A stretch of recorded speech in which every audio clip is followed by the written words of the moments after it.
বাংলা চলচ্চিত্রের ইতিহাসে এমন এক সময় ছিল যখন দর্শক শ্রেণীর একাংশ সিনেমা হলে যেতেন মূলত কৌতূহলবশত। কেননা পর্দায় যা দেখানো হতো তা ছিল সাহসী, বেপরোয়া এবং বহু ক্ষেত্রে অশালীনতার সীমা ছাড়ানো। ২০০২ সালের ৩ মে মুক্তি পাওয়া ফায়ার চলচ্চিত্রটিকে অনেকেই বাংলা সিনেমায় সেই বিতর্কিত ধারার সূচনা হিসেবে মনে করেন।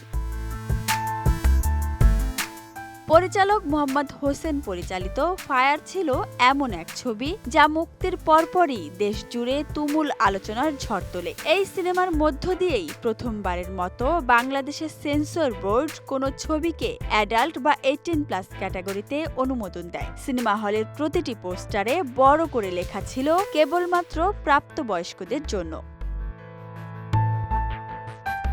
তবে সেন্সর বোর্ডের সেই সতর্কীকরণ যেন আরো বেশি দর্শক টেনে আনে হলে। ফায়ার সিনেমাটি ব্যবসায়িকভাবে আশাতীত সাফল্য পায়, কিন্তু নিন্দিত হয় বিতর্কিত রুচির সিনেমা হিসেবে। পর্দায় ছিল নাচ, মদ্যপান, অশালীন অঙ্গভঙ্গি ও অতিরিক্ত সহিংসতা, যা এর আগে কোনো মূলধারার বাংলা সিনেমায় দেখা যায়নি।